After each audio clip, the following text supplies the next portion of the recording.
Hello everyone, मैं दीक्षा। स्वागत है आपका आपके अपने यूट्यूब चैनल में। विजन आईएएस की मंथली मैगजीन को कंप्लीट किया जा रहा है, जिसके अंतर्गत बात की जाए तो हमारी ये जो मैगजीन है वह आज जो है अगस्त 2024 की कंप्लीट की जा रही है।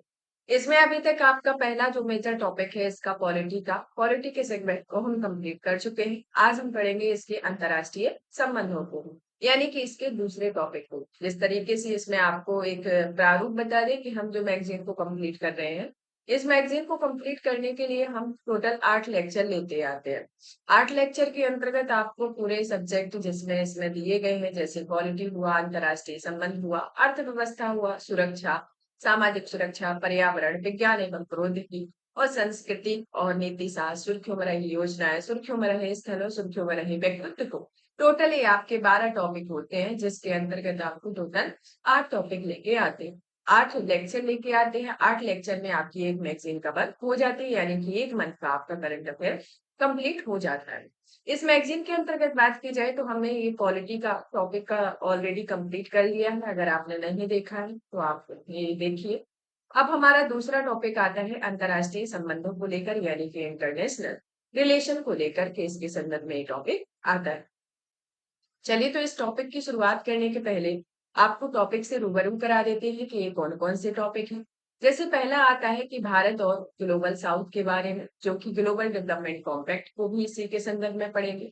भारत की एक्ट ईस्ट नीति के 10 वर्ष पूरे हुए हैं उसके बारे में, जिसमें भारत वियतनाम संबंध, भारत मलेशिया संबंध में, भारत मध्य एवं पूर्वी यूरोप संबंध है, भारत पोलैंड संबंध, भारत यूक्रेन संबंध, पैरा डिप्लोमेसी, दक्षिण चीन सागर तनाव और अंतर्राष्ट्रीय व्यापार। इसमें संक्षिप्त कुछ सुर्खियां हैं, जैसे कि भारतीय अमेरिकी प्रवासी, भारत को इंडो पैसिफिक इकोनॉमिक फ्रेमवर्क की आपूर्ति श्रृंखला परिषद का उपाध्यक्ष चुना गया, सेंट मार्टिन आइलैंड के बारे में और कुछ क्षेत्र के बारे में आता है। और इसमें कुछ शुद्धि पत्र दिए गए, यानी कि जो आपके जिस तरीके से जो पहले की मैगजीन होती है और अभी की मैगजीन में क्या मतलब कि जो आपका जुलाई का मैगजीन रहा होगा, उसमें जो भी मिस्टेक रहेगी तो उसको इसमें रिसॉल्व किया जाता है। तो इस तरीके से देखा जाए तो आपके इंटरनेशनल रिलेशन के टॉपिक हैं। चलिए, तो एक एक टॉपिक की शुरुआत करते हैं और आज के टॉपिक की शुरुआत करते हैं, जिसमें हमारा पहला टॉपिक आता है भारत और ग्लोबल साउथ। तो भारत और ग्लोबल साउथ के संदर्भ में देखा जाए तो हाल ही में वॉइस ऑफ ग्लोबल साउथ शिखर सम्मेलन का मेजबानी की गई, जो कि भारत में वर्चुअल प्रारूप में तीसरा वॉइस ऑफ ग्लोबल साउथ शिखर सम्मेलन। अब वॉइस ऑफ ग्लोबल साउथ शिखर सम्मेलन की मेजबानी वर्चुअल तरीके से की गई है, तो इसके पीछे हर एक लाइन से आपके क्वेश्चन बनते हैं, मतलब ये क्वेश्चन होता है।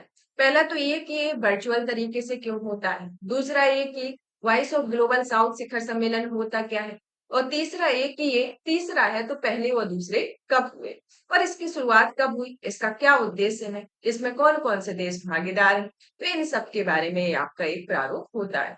आप आईआर को पढ़ते हैं तो आईआर को पढ़ने के पहले आपका सबसे पहला कॉन्सेप्ट तो ये होता है कि आप अगर वर्ल्ड के एस्पेक्ट में पढ़ रहे हैं तो इसमें भारत कहाँ पर कौन सी रैंक रखता है, भारत ने कब इसको ज्वाइन किया है, भारत क्या यहाँ किस किस चीज में इम्पोर्टेंस एक अलग वैल्यू रखता है, तो इन सब के संदर्भ में ये चीजें होती है। तो ये आपको ग्लोबल तो पढ़ना है, जिसमें कि फर्स्ट सेकंड थर्ड कौन है, और साथ साथ भारत के भी प्रारूप को देखना है, साथ ही साथ ब्रिक्स देशों में भी देखना है भारत की रैंकिंग, जो साउथ एशिया है उसमें भी भारत की रैंकिंग, और कहाँ किस सम्मेलन में कब भाग लिया है भारत ने, तो इनके संदर्भ में आपके इंपोर्टेंट पॉइंट आते हैं।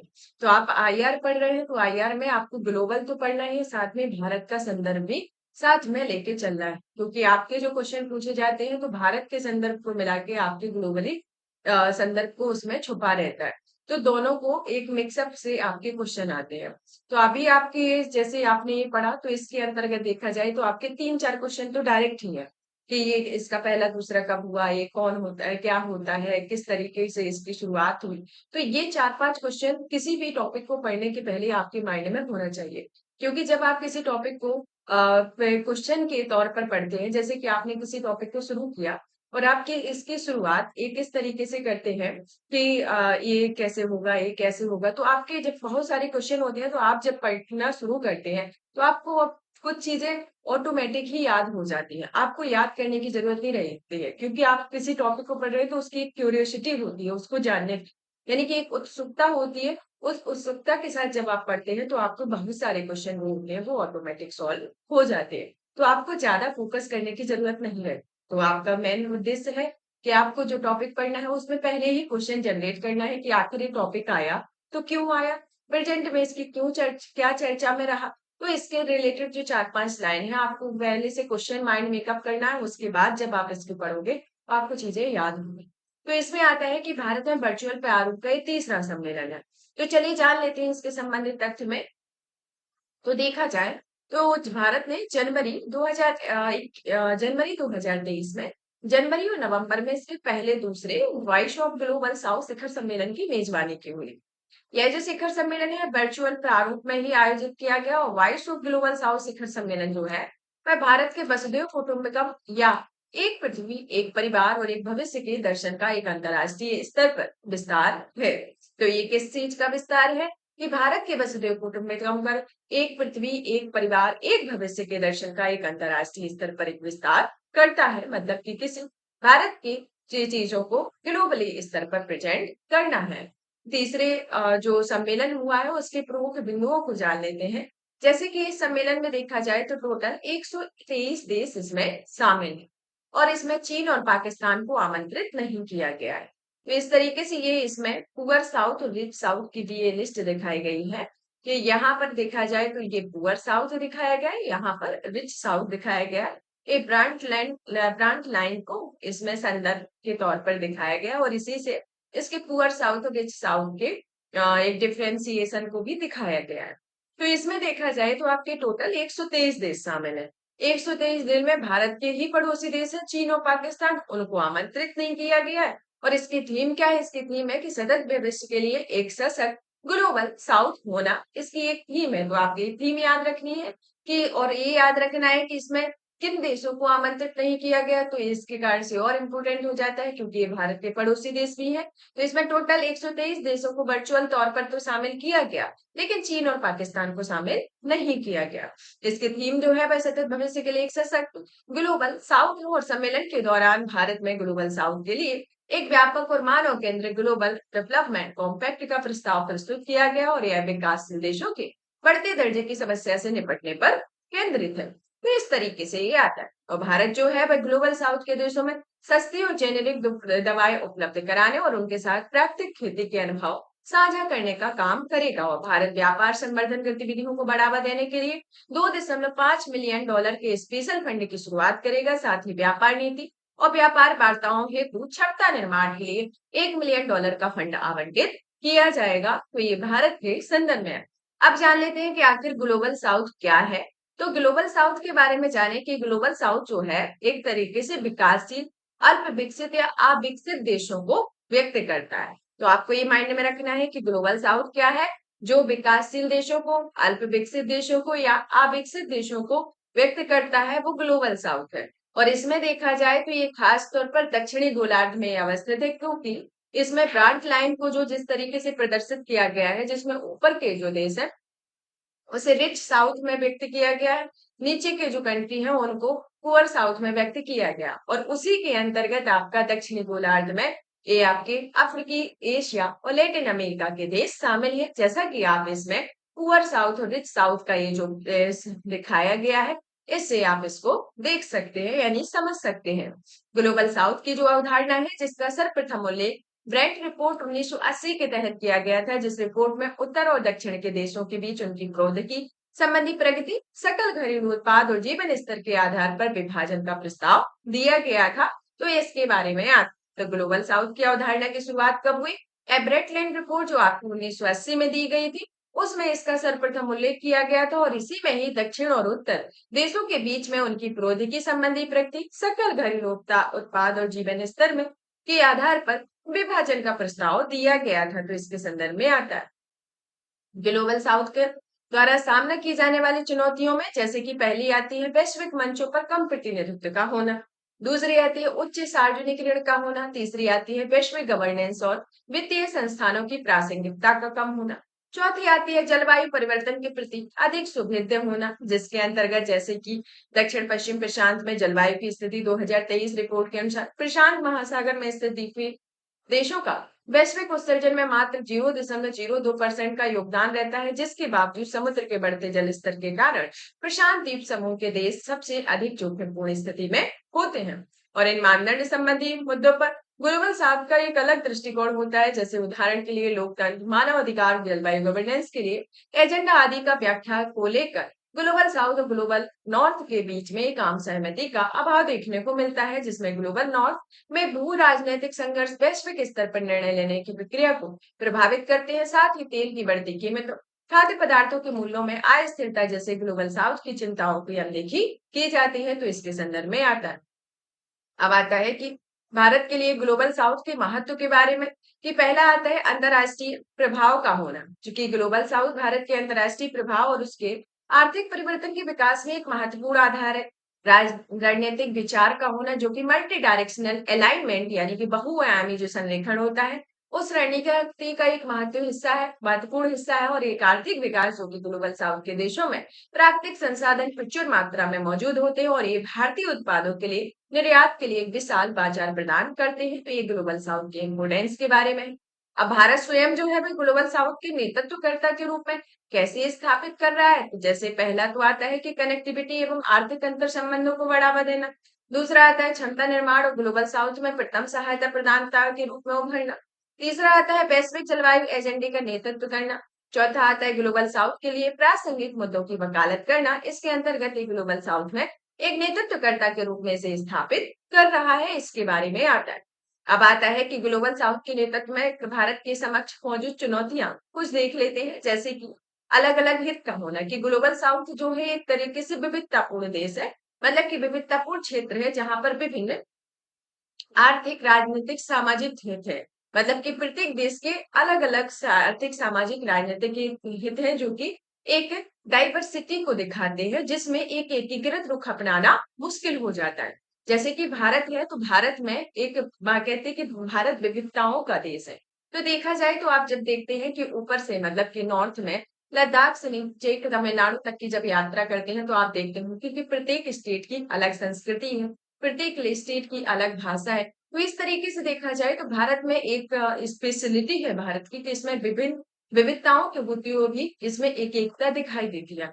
इसी तरीके से हम भारत के संदर्भ को लेके हम ग्लोबल साउथ को भी समझ सकते हैं, कि ग्लोबल साउथ में भी अलग अलग राजनीतिक, आर्थिक और सामाजिक हित है। तो इनको एक तरीके से एकीकृत करना एक बड़ा मुश्किल काम हो जाता है। तो इसमें एक चुनौती के तौर पर बना हुआ है। चीन के साथ प्रतिस्पर्धा का होना, जो कि विशेष रूप से विकास वित्त परियोजनाओं के वितरण, अवसंरचना और व्यापार संबंधी विकास योजनाओं में चीन के साथ प्रतिस्पर्धा करनी पड़ रही है। इसके अलावा उसके द्वारा किए जा रहे हस्तक्षेप का भी सामना करना पड़ रहा है, और चीन की बेल्ट एंड रोड पहल में चेक बुक डिप्लोमेसी में इसके कुछ उदाहरण रहे हैं। कुछ कूटनीतिक चुनौती भी है, कि ग्लोबल साउथ का प्रतिनिधित्व करने का प्रयास करते हुए संयुक्त राज्य अमेरिका, रूस जैसे शक्तियों के साथ रणनीतिक साझेदारी को संतुलित करना कूटनीतिक रूप से चुनौतीपूर्ण हो सकता है। सीमित विस्तृत राष्ट्रीय शक्ति, जो कि भारत की सीमित राष्ट्रीय क्षमता और विनिर्माण उद्योग का निम्न स्तर, विज्ञान एवं प्रौद्योगिकी में सीमित नवाचार, श्रम गुणवत्ता का निम्न स्तर ग्लोबल साउथ की समस्याओं का समाधान करने में चुनौतियां पेश करता है। ऊर्जा संक्रमण से जुड़ी समस्याओं में, कि भारत को जीवाश्म ईंधन पर निर्भरता के कारण आलोचना और अपने जलवायु प्रतिबद्धताओं को पूरा करने में आने वाली चुनौतियों का सामना करना पड़ रहा है।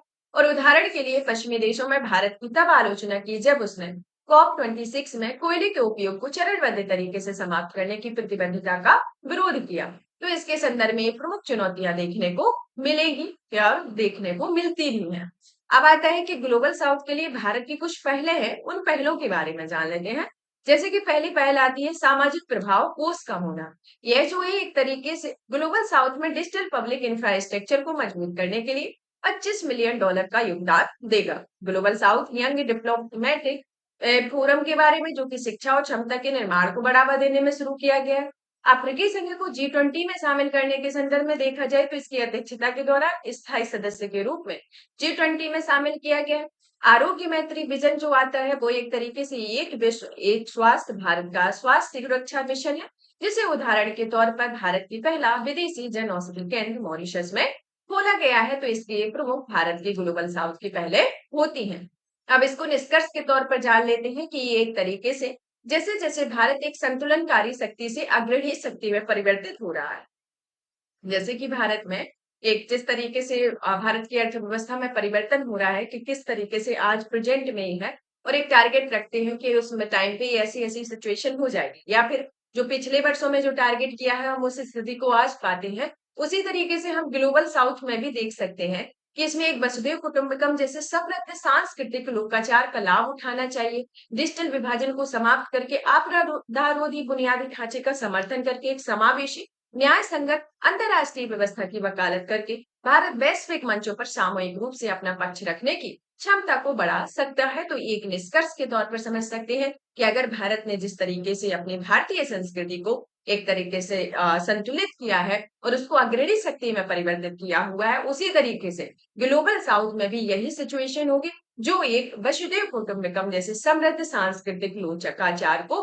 पूरे विश्व में फैलाएगी, जो कि वैश्विक मंचों पर सामूहिक रूप से अपने पक्ष देने में एक क्षमता को भी बढ़ा सकती है। तो एक निष्कर्ष के तौर पर आप समझ सकते हैं। अब आते हैं कि ग्लोबल डेवलपमेंट कॉम्पैक्ट के बारे में। ये जो कॉम्पैक्ट है इसे हाल ही में भारत ने विकासशील देशों और ग्लोबल साउथ के बढ़ते कर्ज की समस्या के निपटने के लिए ग्लोबल साउथ हेतु ग्लोबल डेवलपमेंट कॉम्पैक्ट का प्रस्ताव किया है। तो आप समझ गए होंगे कि ग्लोबल साउथ क्या है। कौन कौन से देश आते हैं ग्लोबल साउथ में? विकासशील देश, अल्प विकसित देश और अल्प में अविकसित देश आते हैं। तो ये ग्लोबल साउथ में आते हैं। अब इन्हीं देशों की समस्या से निपटने के लिए ग्लोबल डेवलपमेंट कॉम्पैक्ट का एक प्रस्ताव पेश किया गया। इस प्रस्ताव के बारे में जान लेते हैं कि ये प्रस्ताव क्या है। ये प्रस्ताव जो है उसे तीसरे वॉइस ऑफ ग्लोबल साउथ शिखर सम्मेलन जो अभी प्रेजेंट में हुआ है, कौन सा हुआ है? तीसरा हुआ है। और पहला कब हुआ था? 1 जनवरी में हुआ था, 1 नवंबर में 2023 में हुआ था। तो ये तीसरा वाला जो हुआ है इसके संदर्भ में इस ग्लोबल डेवलपमेंट कॉम्पैक्ट को शुरू किया गया। इस कॉम्पैक्ट में देखा जाए तो इस शिखर सम्मेलन में व्यापक और मानव केंद्रित ग्लोबल डेवलपमेंट कॉम्पैक्ट का एक प्रस्ताव प्रस्तुत किया गया। और इस प्रस्ताव की विशेषताओं को देखा जाए तो इस प्रस्ताव के 4 सिद्धांत है।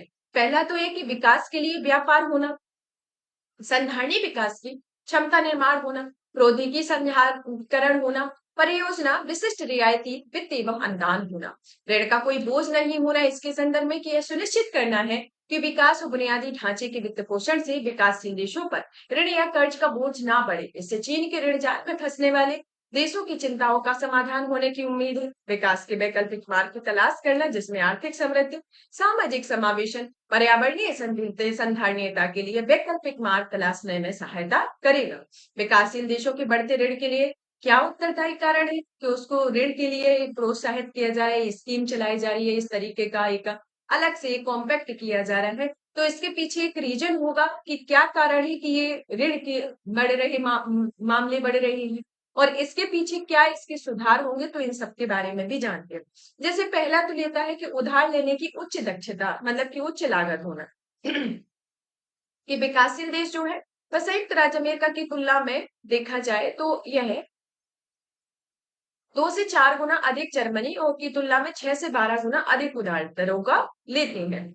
उच्च सार्वजनिक ऋण 2023 में विकासशील देशों पर सार्वजनिक ऋण 29 ट्रिलियन डॉलर था, जो कि विकासशील देशों का सार्वजनिक ऋण विकसित देशों की तुलना में दोगुनी तेजी से बढ़ रहा है। सीमित घरेलू संसाधनों का होना, जो कि विकासशील देशों में अक्सर असक्षम या अप्रभावी कर नीतियों और कमजोर कानूनी व्यवस्था के कारण सीमित घरेलू संसाधन, खराब ऋण प्रबंधन, कम सरकारी राजस्व जैसी समस्याओं से जूझते हैं।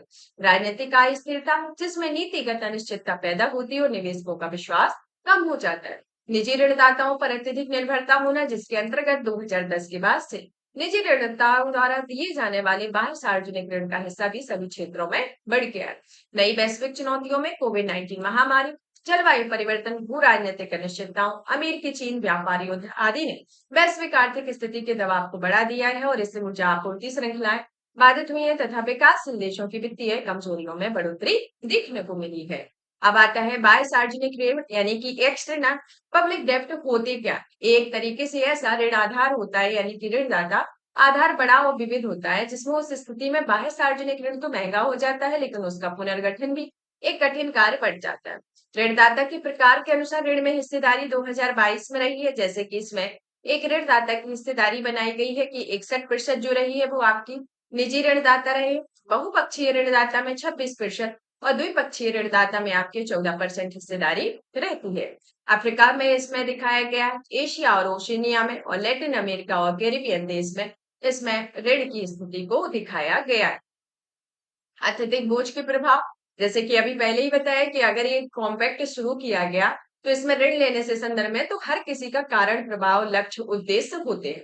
तो हमने इन सबको जाना, अब हम इसके प्रभाव को जान लेते हैं कि इसका किस किस क्षेत्र में इफेक्ट होगा। पहला तो ये कि ऋण स्थिरता में मुद्दा रहेगा, जिसमें वर्तमान में विश्व के लगभग 60% निम्न आय वाले देशों पर ऋण संकट का उच्च जोखिम है या इससे पहले ही स्थिति में आ गए हैं। ब्याज का भुगतान करने में अधिक संसाधन का आवंटन, जो कि 54 विकासशील देशों ने अपनी कुल राजस्व की 10% से अधिक हिस्सा निबल ब्याज भुगतान पर खर्च करते हैं। और यह कल्याणकारी योजनाओं पर सार्वजनिक व्यय को बढ़ाने की सरकार की क्षमता को सीमित करते हैं। और अफ्रीका में लोग शिक्षा और स्वास्थ्य पर जितना खर्च करते हैं उससे ज्यादा पैसा सिर्फ ब्याज चुकाने में खर्च करते हैं, और वे ब्याज पर $70, शिक्षा पर $60, स्वास्थ्य पर $39 खर्च करते हैं। जलवायु परिवर्तन संबंध में बाधक में, जैसे कि उदाहरण के तौर पर वर्तमान और विकासशील देशों में जलवायु कार्यवाही पहलों, जिसमें 2.1% की तुलना में अपने ब्याज भुगतान 2.4% के लिए अपनी जीडीपी का एक बड़ा हिस्सा व्यय करते हैं। निजी ऋणदाताओं पर अत्यधिक निर्भरता देखने को मिलती है, जिसमें ऋण पुनर्गठन विशेष रूप से संकट के दौरान उच्च आय स्थिरता की चुनौतियां सामने आती है। जिसके अलावा निजी ऋणदाताओं से ऋण लेना बहुपक्षीय व द्विपक्षीय स्रोतों से मिलने वाली रियायती वित्त पोषण की तुलना अधिक महंगी होती है। संप्रभु ऋण संकट और वित्तीय वैश्विक स्थिरता, जो कि विकासशील देशों में ऋण की उच्च स्तर वैश्विक वित्तीय अस्थिरता को बढ़ावा देने में योगदान दे सकता है, क्योंकि इससे उधार लेने और पुनर्भुगतान का एक दुष्चक्र शुरू हो जाता है, जिसमें डिफॉल्ट और आर्थिक संकट का जोखिम बढ़ता है। जैसे कि उदाहरण के तौर पर पिछले 3 वर्षों में 10 विकासशील देशों में 18 सॉवरेन डिफॉल्ट हुए हैं, और ये पिछले 2 दशकों में दर्ज की गई संख्या से अधिक है। तो ये गैप रेशियो से अनुमान लगा सकते हैं कि इस तरीके की स्थिति रही है। अब आता है कि संधारणीय और समावेशी ऋण समाधान के लिए यूएन ट्रेड डेवलपमेंट यानी कि पूर्ववर्ती अंकटाट की कुछ सिफारिश की गई। पहला तो ये कि वैश्विक वित्तीय सुधार होना चाहिए, जिसके लिए व्यापक सुधार और संप्रभु ऋण पुनर्गठन के समन्वय और मार्गदर्शन के लिए एक वैश्विक ऋण प्राधिकरण की स्थापना करने का आवश्यक रही। रियायती ऋण का होना, जिसमें बहुपक्षीय और क्षेत्रीय बैंक की आधार पूंजी में वृद्धि करके उनकी ऋण देने की क्षमता का विस्तार करना। वित्त पोषण में पारदर्शिता का देखा जाना, शोषण करने वाले ऋणदाताओं को हतोत्साहित करना, संकट के समय लोचशीलता का होना और स्वचालित पुनर्गठन का होना, जो कि ये प्रमुख इसकी सिफारिशें रही हैं। निष्कर्ष के तौर पर देखा जाए तो इसमें विकासशील देशों के बढ़ते सार्वजनिक ऋण से निपटने के लिए घरेलू पहलों, अंतर्राष्ट्रीय सहयोग को मिलाकर एक व्यापक रणनीति बनाने की आवश्यकता है। और इसमें ऋण पुनर्गठन, राजकोषीय समेकन, दीर्घकालीन समाधान के लिए विकास को प्रोत्साहित करने वाली नीतियां आदि इसमें शामिल होनी चाहिए। नेक्स्ट टॉपिक आता है भारत की एक्ट ईस्ट नीति 10 वर्ष हुए हैं, इसके बारे में। तो इसके पहले ये जान लेते हैं कि भारत की लुक एट ईस्ट से एक्ट ईस्ट नीति तक के सफर को जानेंगे। लुक ईस्ट नीति जो रही है वो कब आई हुई थी, और इसके बाद आपकी ईस्ट नीति आई हुई है, तो इसके पीछे क्या रीजन है, और इसको शुरुआत कब की गई थी। जैसे कि अभी 2024 में इसके 10 वर्ष हुए हैं, तो इसे 2014 में शुरू किया गया होगा। तो ये काफी अनुमान लगा सकते हैं। अब इस नीति के अंतर्गत कौन कौन से देश शामिल हैं, और इस 10 देशों में क्या एक ओवरव्यू हुआ, मतलब कि कितने सम्मेलन हुए, कौन कौन से महत्वपूर्ण प्रस्ताव पारित किए गए, और कौन कौन से देशों को क्या लाभ हुआ, और किसमें भारत की हिस्सेदारी ज्यादा रही, और किन देशों की क्या यात्राएं रही, तो इनके संदर्भ में आते हैं। आपको पहले ही बताया गया है कि किसी क्वेश्चन को पढ़ने के पहले किसी टॉपिक को पढ़ने के पहले उसके क्वेश्चन आपके माइंड में होना चाहिए। तो इन सब क्वेश्चनों को आपको माइंड में रखना है। चलिए तो आप पढ़ना शुरू करते हैं कि इसमें आता है कि सुर्खियों में क्यों है कि विशेषज्ञों के अनुसार हाल ही में भारतीय प्रधानमंत्री की सिंगापुर यात्रा का उद्देश्य दक्षिण पूर्वी एशिया और अधिक व्यापक रूप से प्रशांत द्वीपीय देशों के साथ भारत के संबंधों की नई गति प्रदान करना है। इससे संबंधित तथ्यों में आता है कि ये महत्वपूर्ण है क्योंकि 2024 में भारत की एक्ट ईस्ट नीति का एक दशक पूरा होने जा रहा है। मतलब कि आपके अगर 10 वर्ष निकल जाते हैं तो एक दशक पूरा होता है। इस दशक के अंतर्गत देखा जाए तो प्रधानमंत्री ने नवंबर 2014 में म्यांमार में आयोजित 9वें पूर्वी एशिया शिखर सम्मेलन आसियान भारत शिखर सम्मेलन में एक्ट ईस्ट नीति की घोषणा की हुई है।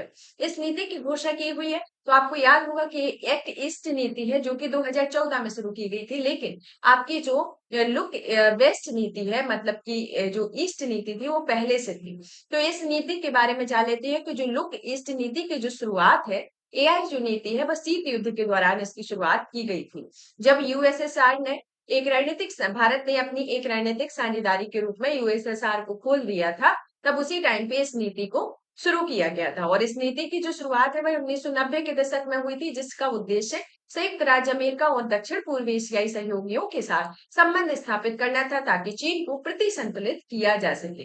चीन को प्रति संतुलित करने के लिए लुक ईस्ट नीति को शुरुआत की गई थी और ये तब की गई थी जब शीत युद्ध के दौरान भारत ने रणनीतिक साझेदार के रूप में सोवियत संघ यानी कि यूएसएसआर को खो दिया था। तो ये इसके संदर्भ में आता है। लुक ईस्ट पॉलिसी और आसियान के बारे में, ये जो है एक तरीके से एक बढ़ता कदम है, जो कि भारत 1992 से आसियान समय में सेक्टोरल डायलॉग पार्टनर के रूप में शामिल हुआ है और भारत ने 1995 में डायलॉग पार्टनर बना और 2002 में इस शिखर सम्मेलन का साझेदार बना। 2012 में आसियान के साथ रणनीतिक साझेदारी स्थापित की और भारत ने 2014 में एक्ट ईस्ट नीति की शुरुआत की और इस नीति की परिकल्पना एक आर्थिक पहल के रूप में की गई थी, जिसे बाद में रणनीतिक, राजनीतिक और सांस्कृतिक आयाम जुड़ गए हैं। तो इसके अंतर्गत आता है रणनीतिक हितों में कन्वर्जेंस या तालमेल के बारे में, कि भारत ने इंडोनेशिया, वियतनाम, मलेशिया, जापान, दक्षिण कोरिया, ऑस्ट्रेलिया के साथ रणनीतिक साझेदारी की स्थापित की हुई है। भारत और ताइवान ने अपने अनौपचारिक संबंधों के विस्तार में एक महत्वपूर्ण प्रगति की। भारत की एक्ट ईस्ट नीति जो है वह जापान की free and open Indo Pacific, दक्षिण कोरिया की new southern policy Indo Pacific पर आसियान आउटलुक का अनुरूप रहा है। भारत ने दक्षिण चीन सागर के मोर्चे पर फिलीपींस के साथ एकजुटता प्रदर्शित की है और भारत ने आसियान एकता, हिंद प्रशांत क्षेत्र में आसियान केंद्रितता के प्रति मजबूत प्रतिबद्धता को प्रदर्शित किया हुआ है और चीन के आधिपत्य से निपटने के लिए रणनीतिक और सुरक्षा आर्किटेक्चर का निर्माण किया गया है। जैसे उदाहरण के तौर पर भारत एक खुले, स्थिर, समृद्ध हिंद प्रशांत का समर्थन करता है। एक्ट ईस्ट नीति की प्रभावशीलता के बारे में जानते हैं कि इसे पूर्वी एशिया से लेकर हिंद महासागर तक इस नीति का विस्तार किया गया है और इस नीति का जो उसे पूरी तरह से यह आसियान पर केंद्रित है। वहीं एक्ट ईस्ट नीति भारत ने अपने रणनीतिक दायरे का विस्तार किया और विस्तारित पड़ोस में आसियान का केंद्र रखते हुए हिंद प्रशांत क्षेत्र की ओर जोर दिया। और उदाहरण के लिए भारत ने 2019 में हिंद प्रशांत के महासागर पहल की भी शुरुआत की हुई है। बहुपक्षीय और क्षेत्रीय जुड़ाव को मजबूत किया गया है कि भारत आसियान, बिम्स्टेक, एशिया सहयोग वार्ता, हिंद प्रशांत रिम एसोसिएशन के आदि के साथ गहन साझेदारी स्थापित करने का प्रयास कर रहा है और इसमें उदाहरण के तौर पर हाल ही में बिम्स्टेक चार्टर को अपनाया जाएगा। इसके अंतर्गत आता है संस्थागत सहयोग में वृद्धि देखी गई है, जिसके अंतर्गत जापान, ऑस्ट्रेलिया, दक्षिण कोरिया के साथ संस्थागत सहयोग में वृद्धि हो रही है। उदाहरण के तौर पर भारत अमेरिका के नेतृत्व वाले Indo Pacific economic framework for prosperity, supply chain resilience initiative आदि में शामिल हुए और जापान में पूर्वोत्तर भारत में कनेक्टिविटी परियोजनाओं के लिए ऋण प्रदान है। रक्षा कूटनीति और निर्यात में भारत की सक्रिय भूमिका के बारे में, कि 2022 में फिलीपींस में ब्रह्मोस सुपरसोनिक क्रूज मिसाइलों के तट आधारित एंटीशिप संस्करण का पहला निर्यात गंतव्य बनकर भारत के साथ एक रणनीतिक साझेदारी में प्रवेश किया है। Bharat Vietnam military logistic pact के अंतर्गत एक दूसरे के लिए सैन्य अड्डों तक पहुंच सुनिश्चित करने तथा रक्षा सामग्री में संयुक्त उत्पादन की मात्रा और दायरे को बढ़ाने का कार्य किया गया है। कनेक्टिविटी संबंधी परियोजनाएं शुरू की गई हैं, जैसे कि कालाधान मल्टी मॉडल पारगमन परिवहन परियोजना, जिसमें भारत के मिजोरम को म्यांमार के सितवे बंदरगाह से जोड़ेगी और भारत म्यांमार थाईलैंड राजमार्ग एक त्रिपक्षीय राजमार्ग है। मेकांग भारत आर्थिक गलियारा आदि रहा है। भारत की सक्रिय सामाजिक सांस्कृतिक विकासात्मक पहुंच में लोगों के बीच बढ़ते आपसी संबंध तथा प्रधानमंत्री की ब्रुनोई और सिंगापुर यात्रा जैसी महत्वपूर्ण राजकीय यात्राएं इसके प्रमाण हैं। प्रशांत महासागर के द्वीपीय देशों में एक विकासात्मक पहुंच है कि forum for India Pacific island operation की स्थापना और भारत की वैक्सीन मैत्री पहल इसके अंतर्गत की गई। एक्ट ईस्ट एशिया नीति के क्रियान्वयन के समक्ष मौजूद प्रमुख चुनौतियों के बारे में, जिसमें पहला की अवसंरचनात्मक परियोजनाओं के विकास में देरी का होना। कि कालाधान मल्टी मॉडल परियोजना में देरी के कारण इसका बजट अपनी प्रारंभिक लागत से 6 गुना बढ़कर 3200 करोड़ रुपए हो गया और 2008 में 536 करोड़ रुपए था। बांग्लादेश में राजनीतिक उथल पुथल और नागरिक अशांति का होना, भारत के पूर्वोत्तर में शरणार्थियों का आगमन होना, हिंद प्रशांत क्षेत्र में चीन का बढ़ता प्रभाव होना और चीन के साथ प्रतिस्पर्धा देखने को मिलती है।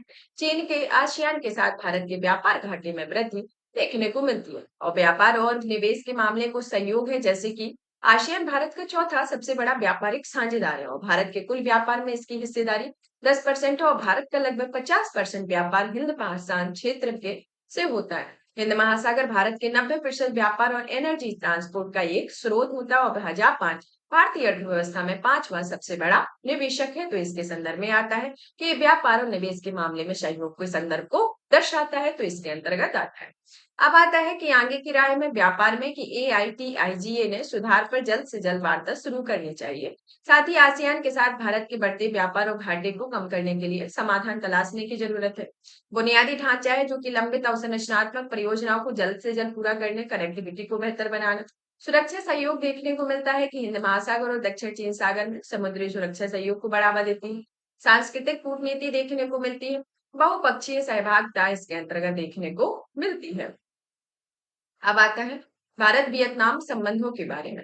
भारत वियतनाम संबंधों के संदर्भ में देखा जाए तो हाल ही में वियतनाम के प्रधानमंत्री जी के द्वारा भारत की राजकीय यात्रा की गई। तो अब राजकीय यात्रा की गई तो कौन कौन से संबंधों पर चर्चा की गई, कौन कौन सी कार्य योजना चलाई गई, और अब इसमें ये भी इम्पोर्टेंट हो जाता है कि वियतनाम की अवस्थिति के बारे में कि वियतनाम कहाँ स्थित है, अभी वियतनाम के भारत से क्या संबंध चल रहे हैं। तो इस तरीके के क्वेश्चन आते हैं कि जैसे कि इसमें अन्य संबंधित इसके तथ्य में आता है कि यात्रा के मुख्य आउटकम्स पर नजर डाली गई है, जैसे कि प्लान ऑफ एक्शन या कार्य योजना जो 2024 से 28 के बीच में है, जिस अवधि में व्यापक रणनीतिक साझेदारी को लागू करने की एक कार्य योजना को अपनाया गया। लाइन ऑफ क्रेडिट या ऋण सहायता, जिसमें वियतनाम की समुद्री सुरक्षा को बढ़ाने के लिए क्रेडिट लाइन को बढ़ाकर 300 मिलियन अमेरिकी डॉलर को दिया है।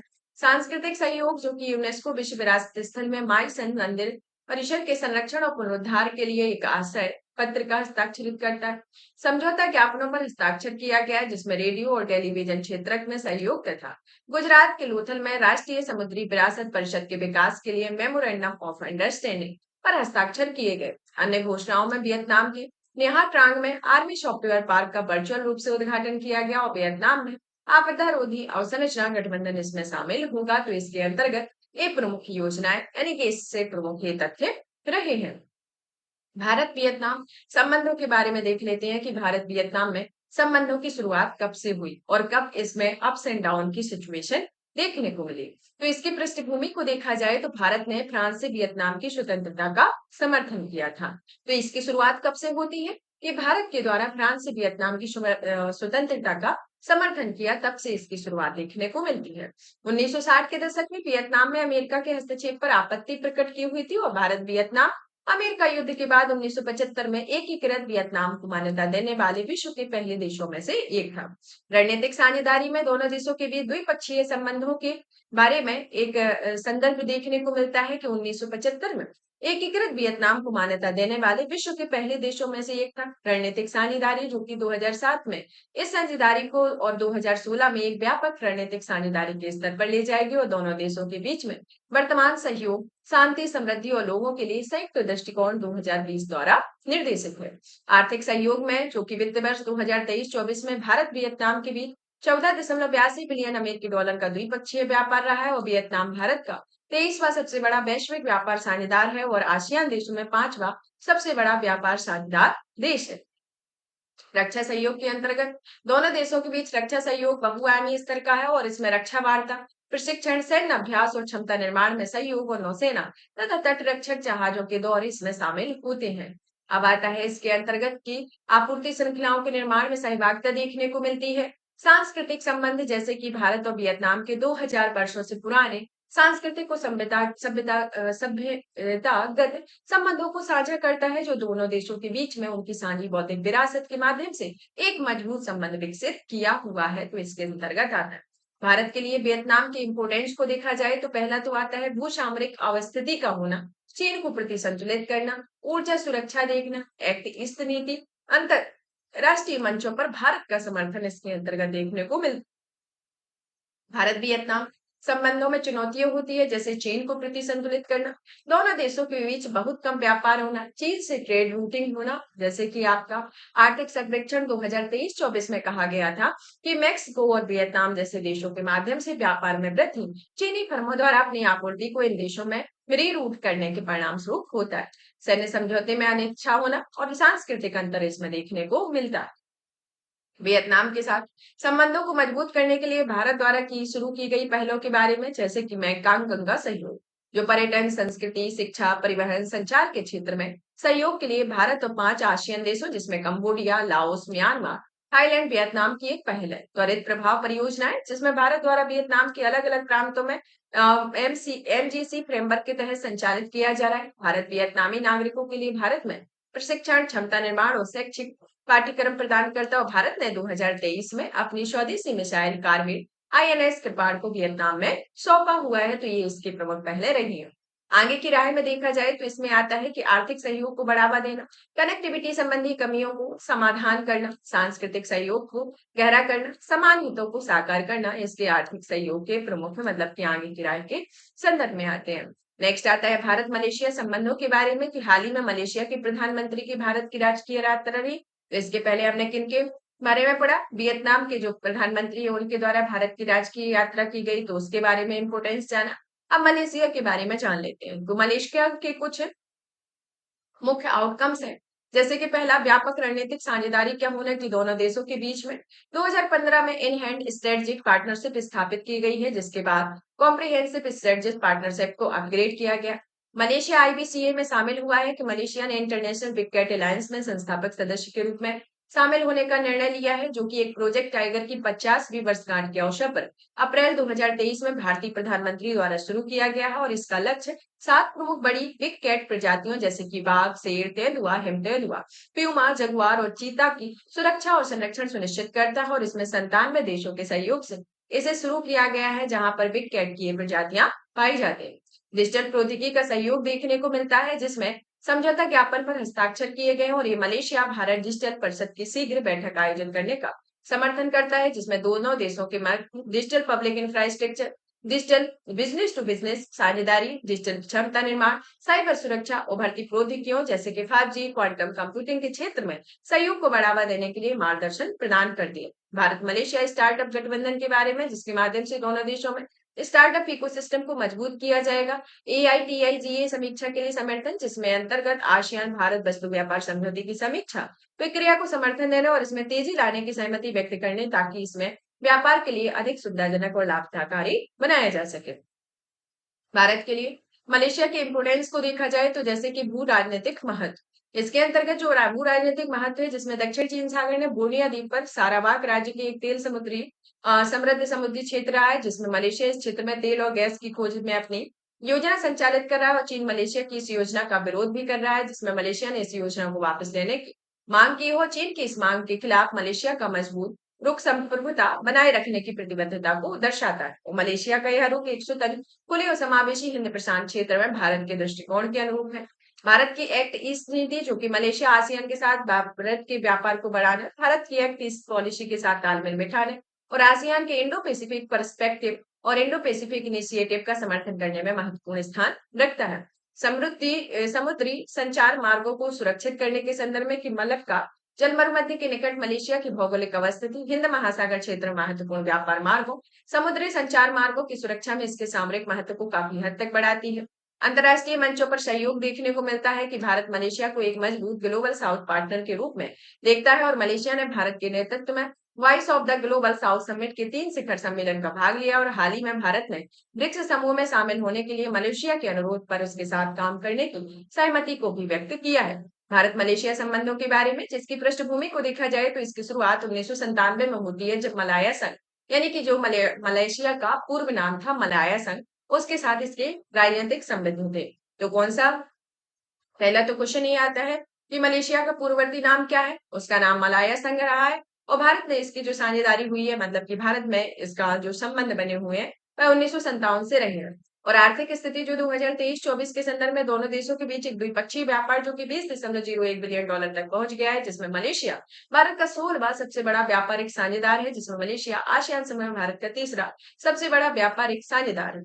इन पहलों में मलेशिया भारत व्यापक आर्थिक सहयोग समझौते की संयुक्त समिति की बैठक, स्थानीय मुद्राओं के व्यापार को बढ़ावा देने प्रयास और दोनों देशों में केंद्रीय बैंकों के बीच सहयोग शामिल होता है। ऑयल पाम कूटनीति, जो कि भारत हर साल 9.7 मिलियन टन ऑयल पाम आयात करता है और इसमें केवल मलेशिया से 3 मिलियन मीट्रिक टन का आयात होता है। मलेशिया ने भारत के राष्ट्रीय खाद्य तेल मिशन को अपना समर्थन प्रदान करने की इच्छा व्यक्त की है, जिसके अंतर्गत वह भारत को अनुसंधान एवं विकास, गुणवत्ता युक्त बीजों की आपूर्ति और साझेदारी युक्त प्रबंधन के अनुभव जैसी सेवाएं प्रदान करता है। रक्षा सहयोग के मामले में इसमें संयुक्त उद्यम, संयुक्त विकास परियोजनाएं, खरीद, लॉजिस्टिक और रख रखाव समर्थन प्रशिक्षण शामिल है। मलेशिया भारत रक्षा सहयोग समिति, जिसमें वार्षिक आधार पर रक्षा सहयोग में प्रगति की समीक्षा के लिए नियमित रूप से बैठक करती है, वो 2023 में कुआलालंपुर में हिंदुस्तान एरोनॉटिक्स लिमिटेड के पहले क्षेत्रीय कार्यालय का उद्घाटन भी किया गया। लोगों का आपस में जुड़ाव देखने को मिलता है, जिसमें 2 मिलियन से अधिक लोग रहते हैं, और इस प्रकार संयुक्त राज्य अमेरिका, संयुक्त अरब अमीरात के बाद तीसरा सबसे बड़ा प्रवासी समुदाय मलेशिया में रहता है। भारत मलेशिया संबंधों के बीच चुनौती को भी देखा जाता है, जैसे कि कमजोर आर्थिक सहयोग का होना। ये दोनों देशों में एक द्विपक्षीय व्यापार मलेशिया चीन द्विपक्षीय व्यापार की तुलना में बहुत कम है। चावल, चीनी, प्याज और भारत के निर्यात प्रतिबंधों में मलेशिया की खाद्य सुरक्षा भी प्रभावित होती है। खाद्य संबंध देखने को मिलते हैं। रणनीतिक तनाव भी एक तरीके से देखने को मिलता है कि भारत की कार्यवाही और नागरिकता संशोधन अधिनियम की मलेशिया द्वारा आलोचना से दोनों देशों में संबंध में तनाव बढ़ा है। पितृपण संबंधी मुद्दा देखने को मिलता है। चीन के साथ संबंध, जैसे कि मलेशिया चीन के साथ शांति की नीति को प्राथमिकता देता है, सार्वजनिक टकराव से बचाता है और विशेष रूप से दक्षिण चीन सागर पर विवेकपूर्ण वार्तालाप पर ध्यान केंद्रित करता है। श्रम शोषण का होना, जो कि श्रम प्रवासी श्रमिकों को मलेशियाई खेतों में उत्पीड़न और शोषण का सामना करना पड़ता है। इससे बंधुआ मजदूरी के बारे में चिंता बढ़ जाती है। मलेशिया के साथ संबंधों को मजबूत करने के लिए भारत द्वारा शुरू की गई पहल है कि मलेशिया नागरिकों के लिए भारत के तकनीकी और आर्थिक सहयोग कार्यक्रम में 100 सीटों का विशेष आवंटन होता है। आर्थिक साझेदारी को मजबूत करने के लिए मलेशिया भारत व्यापार आर्थिक सहयोग समझौते की संयुक्त बैठक आयोजित करता है। कुआलालंपुर में स्थित नेताजी सुभाष चंद्र बोस भारतीय सांस्कृतिक केंद्र भारतीय भाषाओं, नृत्य और योग को बढ़ावा देते हैं, और मलेशिया यूपीआई भुगतान स्वीकार करने वाला विदेशी बाजार में से एक है। भारत मलेशिया संबंधों को बेहतर बनाने की दिशा में कुछ आगे की राय दी गई है, जैसे कि आर्थिक सहयोग को मजबूत बनाना, रक्षा सहयोग को मजबूत करना, भारत के नेतृत्व वाली पहलों पर सहयोग करना, सॉफ्ट पावर जैसे कि पारंपरिक औषधियां, सांस्कृतिक कूटनीतिक इसमें देखने को मिलते हैं। अब आता है नेक्स्ट भारत मध्य एवं पूर्वी यूरोप संबंध के बारे में। कि हाल ही में भारत के प्रधानमंत्री ने पोलैंड की यात्रा की है। प्रधानमंत्री की यह यात्रा भारत की विदेश नीति के मध्य पूर्वी यूरोप को बढ़ाने की दिशा में, मतलब कि पूर्वी यूरोप के इम्पोर्टेंस को बढ़ाने की दिशा में एक रणनीतिक बदलाव को इंगित करता है। भारत और मध्य एवं पूर्वी यूरोप के बीच संबंध के महत्व, जैसे कि सामरिक अवस्थिति का होना, जो मध्य और पूर्वी यूरोप और एशिया के संगम बिंदु होते हैं। रूस तथा मध्य पूर्व के बीच एक सामरिक स्थान है और ये देश यूरोप में भारतीय वस्तुओं के निर्यात के लिए एक मुख्य द्वार के रूप में कार्य करते हैं। इस क्षेत्र में चीन के प्रभाव में नियंत्रित करने का, जिसमें 16+1 पहल बेल्ट एंड रोड इनिशिएटिव के माध्यम से यूरोप में किए जा रहे चीनी निवेश को यूरोपीय संघ बहुत ज्यादा अपने हित में नहीं मान रहा है, तथा यूरोपीय संघ चीन के इस प्रयासों को यूरोपीय संघ के भीतर मतभेद पैदा करने में प्रयास मानता है। 16+1 की जो पहल है वह चीन द्वारा मध्य एवं पूर्वी यूरोप के 16 देशों के साथ व्यापार और निवेश संबंधों को बढ़ावा देने के लिए शुरू किया गया एक इनिशिएटिव है, और यूरोपीय संघ चीन के बढ़ते आर्थिक प्रभाव को देखते हुए भारत की एक संतुलन कारण शक्ति के रूप में देखता है। बहुपक्षवाद में सुधार देखने को मिलता है, जैसे कि आपका कई यूरोपीय देश जो होते हैं वह संयुक्त राष्ट्र सुरक्षा परिषद में स्थायी सीट में भारत के दावे के प्रति स्पष्ट समर्थन व्यक्त करते हैं। जैसे कि उदाहरण के तौर पर देख सकते हैं कि विश्रेगात समूह, जो आपका मतलब कि V4 कंट्री है, उनका एक समूह है जिसमें चेक गणराज्य, पोलैंड, हंगरी, स्लोवाकिया देश शामिल है, ने भारत आपूर्तिकर्ता समूह की सदस्यता के लिए समर्थन किया हुआ था। तो एक तरीके से देखा जाए तो ये बहुपक्षवाद में सुधार को भी संदर्भित करता है, और वैश्विक शक्ति के रूप में उदय, जैसे कि भारत स्वयं एक अग्रणी वैश्विक शक्ति के रूप स्थापित कर रहा है, जिसका प्रभाव दक्षिण एशियाई पड़ोस से भी कहीं अधिक आगे होगा। तो इस तरीके से एक संभावना दिखाई जा रही है, वो भारत के द्वारा किन देशों का सहयोग किया गया, किस तरीके की स्थिति रही है, तो इन सबको संदर्भित करता है। भारत तथा पूर्वी यूरोप तक भारत की पहुंच के बारे में, जैसे कि रणनीतिक संलग्नता का होना, जैसे भारत ने मध्य तथा पूर्वी यूरोपीय देशों के साथ अपने राजनयिक और आर्थिक संबंधों को बेहतर बनाया है। आर्थिक और वाणिज्यिक संबंध में, जैसे कि पोलैंड मध्य एवं पूर्वी यूरोप में भारत का सबसे बड़ा व्यापारिक और निवेश साझेदार रहा है, और 2023 में दोनों देशों के बीच 6 अरब अमेरिकी डॉलर का द्विपक्षीय व्यापार हुआ है। भारत मध्य पूर्वी यूरोप आर्थिक गलियारा समझौता G20 शिखर सम्मेलन के दौरान घोषित इस समझौते का उद्देश्य एशिया, यूरोप और मध्य पूर्व को आपस में जोड़ना है।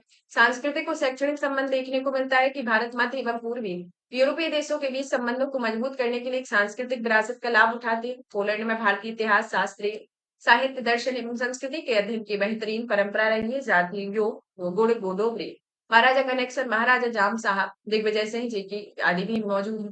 भारत यूरोपीय संघ के बीच मौजूद रणनीतिक साझेदारी को मजबूत करता है। भारत पोलैंड जैसे क्षेत्रीय सदस्य देशों के साथ अपने कूटनीतिक संबंधों को मजबूत कर रहा है। इससे भारत यूरोपीय संघ साझेदारी की मजबूती मिली। रणनीतिक स्वायत्तता का प्रदर्शन देखने को मिलता है। जैसे उदाहरण के तौर पर भारत ने प्रधानमंत्री के हालिया यूक्रेन यात्रा से पता चला है कि यूक्रेन को लेकर भारत का दृष्टिकोण रूस से प्रभावित नहीं है। पूर्वी यूरोप के साथ भारत के संबंधों में मजबूत करने से संबंधित चिंताएं हैं, जैसे कि भारत रूस संबंध का होना, यूरेशिया क्षेत्र की बदलती भू राजनीति, चीन पर बढ़ता प्रभाव, EU परियोजनाओं के क्रियान्वयन में देरी, अलग-अलग हितों में प्रबंध करते हुए स्वायत्तता सुनिश्चित करना। तो ये पूरे यूरोप के साथ भारत के संबंधों को मजबूत करने से संबंधित चिंताएं। निष्कर्ष के तौर पर जैसे-जैसे भारत यूरोपीय संघ के बीच सहयोग बढ़ रहा है, दोनों पक्षों के बीच मध्य तथा पूर्वी यूरोपीय क्षेत्र के साथ अपने संबंधों को मजबूत करता है। पूर्वी यूरोप में भू राजनीतिक महत्व में हेलफोर्ड मैकिन्डर ने अपने हार्टलैंड सिद्धांत को सही ढंग से पेश किया और इस सिद्धांत के अनुसार जो पूर्वी यूरोप में शासन करता है वह हार्टलैंड पर नियंत्रण रखता है और हार्टलैंड पर शासन करता है वह वर्ल्ड आइलैंड पर नियंत्रण रखता है। जो वर्ल्ड आइलैंड पर शासन करता है वह विश्व पर नियंत्रण करता है। तो इस तरीके की हार्टलैंड सिद्धांत इसको संदर्भित करता है। नेक्स्ट आता है भारत और पोलैंड संबंधों के बारे में कि हाल ही में भारत के प्रधानमंत्री जी के द्वारा पोलैंड की आधिकारिक यात्रा की गई। इस यात्रा के दौरान दोनों देशों के बीच संबंधों को आगे बढ़ाने के लिए निर्णय लिया गया और दोनों देशों के बीच में देखा जाए तो ये राजनयिक संबंधों के 70 वर्ष पूरे हो गए हैं। तो ये 70 वर्ष पूरे हुए हैं, तो आपको याद रखना है कि इसकी शुरुआत कब हुई थी और किस साझेदारी के तहत इसकी शुरुआत की गई थी। प्रेजेंट में क्या सिचुएशन है, उस टाइम पे क्या सिचुएशन थी, जिस सिचुएशन को ध्यान में रखते हुए इससे हमारे संबंध बेहतर बने थे। तो इसके आधिकारिक यात्रा के मुख्य बिंदु हैं, जैसे कि आपका पहला कि सीमा पार आने वाले कामगारों के हितों की रक्षा के लिए सामाजिक सुरक्षा समझौते पर सहमति होना। भारत और पोलैंड के बीच Jam Sahib of Nawanagar youth exchange programme शुरू किया गया और द्वितीय विश्व युद्ध 1942 के दौरान महाराजा जाम साहब दिग्विजय सिंह ने जो सोवियत संघ में विस्थापित सरदार की पोलिस बच्चों को आश्रय देने के लिए जामनगर में एक शिविर स्थापित किया है। और दोनों देशों में द्विपक्षीय संबंधों में रणनीतिक साझेदारी को बढ़ाने का सहमत हुए हैं, जिसके कार्यान्वयन में पंचवर्षीय कार्य योजना 2024 से 2028 को लागू करने पर सहमत हुए हैं। रणनीतिक साझेदारी की 5 वर्षीय कार्य योजना है, जिसमें राजनीतिक वार्ता और सुरक्षा सहयोग दोनों पक्षों में विदेशी संबंधों में प्रभावी उपमंत्री के रूप में वार्षिक राजनीतिक वार्ता का आयोजित करता है। प्रासंगिक संस्थानों को सुरक्षा और रक्षा सहयोग को नियमित परामर्श आयोजित करने के लिए प्रोत्साहित किया जाएगा, जिसका उद्देश्य रक्षा उद्योगों के बीच संपर्क को बढ़ावा देना, सैन्य उपकरणों का आधुनिकीकरण करना और लंबित मुद्दों का समाधान करना होता है। व्यापार और निवेश में देखा जाए तो आर्थिक सहयोग के लिए संयुक्त आयोग की बैठकें कम से कम हर 5 साल में 2 बार आयोजित होती है और भारत पोलैंड संबंधों की जो स्थापित हुए थे वह 1954 में हुए थे, जिसके परिणाम स्वरूप 1957 में वार्सा में भारतीय दूतावास खोला गया था। तो इस तरीके से देखा जाए तो अभी प्रेजेंट में इसके 70 वर्ष हो गए हैं और इसकी शुरुआत 1954 में हुई थी और 1957 में पहला दूतावास पोलैंड यानी कि वार्सा में खोला गया था। भारत यूरोपीय संघ सहयोग में जैसे कि अलग अलग क्षेत्रों में सहयोग किया जाएगा कि भारत यूरोपीय संघ व्यापार निवेश वार्ता को शीघ्र पूरा किया जा सके और इन व्यापार में भारत संघ व्यापार एवं प्रौद्योगिकी परिषद को संचालित किया जा सके, तो इसके अंतर्गत आता है। अब आता है भारत यूक्रेन संबंध यानी कि इंडिया यूक्रेन रिलेशन के बारे में कि हाल ही में भारत के प्रधानमंत्री ने यूक्रेन के राष्ट्रपति के निमंत्रण पर यूक्रेन का दौरा किया और वर्ष 1992 में दोनों देशों के बीच राजनयिक संबंध स्थापित करने होने के बाद ही यह किसी भारत की प्रधानमंत्री की यूक्रेन की पहली यात्रा है। चलिए तो जान लेते हैं। अब यूक्रेन की पहली यात्रा है, तो पहली यात्रा के संदर्भ में देखा जाए तो इसमें और इम्पोर्टेंट हो जाता है, क्योंकि पहली यात्रा हुई और कुछ सालों बाद हुई और जो उनकी एनिवर्सरी मनाई जाती है, जैसे 70वीं 10वीं 15वीं 25वीं, तो इन सब के कारण ये और ज्यादा इम्पोर्टेंट हो जाती है। तो इसके दौरान कौन कौन सी योजनाएं या फिर क्या क्या स्कीम्स नई शुरू की गई, किस स्कीम्स पर समझौते किए गए, तो इन सब के बारे में जानते हैं। जैसे कि इसमें आता है भीष्म के बारे में, जो कि भीष्म क्यूब्स के बारे में, जो हाल फिलहाल में चर्चा का विषय भी काफी रहा था। मतलब कि जब ये न्यूज आई हुई थी तो उस टाइम पे ये भीष्म नाम से ये काफी चर्चा में भी रहा। तो आपको ये इसका नाम भी याद रखना है, नाम के साथ साथ इसके इम्पोर्टेंस को भी याद रखना है।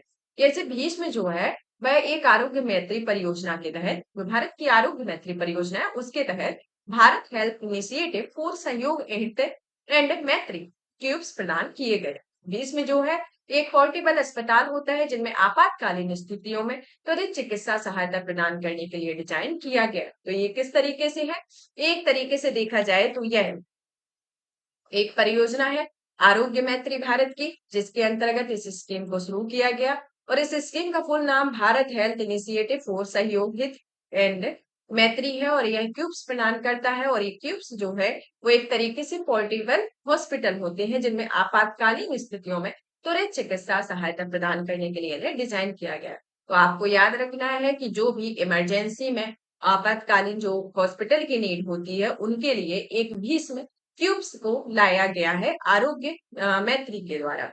आरोग्य मैत्री के द्वारा भीष्म क्यूब लाया गया है जो कि एक पोर्टेबल हॉस्पिटल होते हैं जिससे आपको त्वरित चिकित्सा सहायता प्रदान की जाए उसके संदर्भ में लाया गया।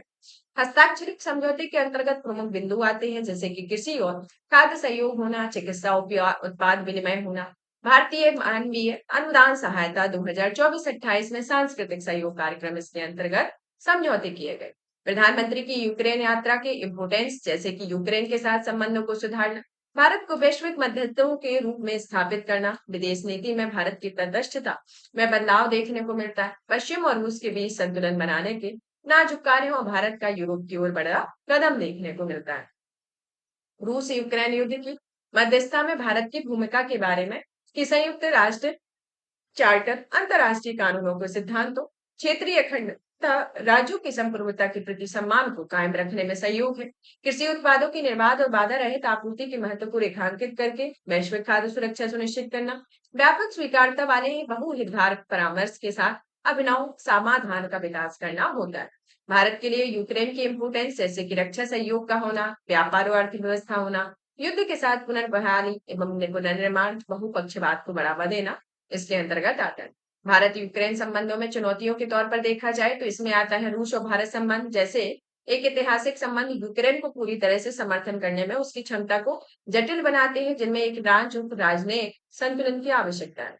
व्यापार में गिरावट देखने को मिलती है, ऐतिहासिक दबाव देखने को मिलता है। निष्कर्ष के तौर पर देखा जाए तो भारत को खुद एक सक्रिय मध्यस्थ के रूप में स्थापित करना जो संघर्षरत पक्षों में वार्ता की मेज पर लाने के लिए संवाद और शांतिपूर्ण समाधान की लगातार वकालत करता है और इसके अतिरिक्त व्यापार संबंधों को पुनर्जीवित करने के लिए व्यवसाय करने की सुगमता में सुधार, विस्तारित बाजार पहुंच, मानक व प्रमाण प्रक्रियाओं को समन्वित करना, दीर्घकालीन आर्थिक स्थिरता के और सहयोग के लिए महत्वपूर्ण होगा तो इसके अंतर्गत होता है। अब आता है नेक्स्ट पैरा डिप्लोमेसी के बारे में कि पैरा डिप्लोमेसी होती क्या है। पैरा डिप्लोमेसी हाल ही में विदेश मंत्रालय ने केरल सरकार द्वारा विदेश मामलों के सहयोग के प्रभारी सचिव की नियुक्ति के आदेश की आलोचना की है। मतलब कि जो विदेश मामलों के सहयोग के लिए प्रभारी सचिव की नियुक्ति की गई है उसकी विदेश मंत्रालय के द्वारा आलोचना की गई है।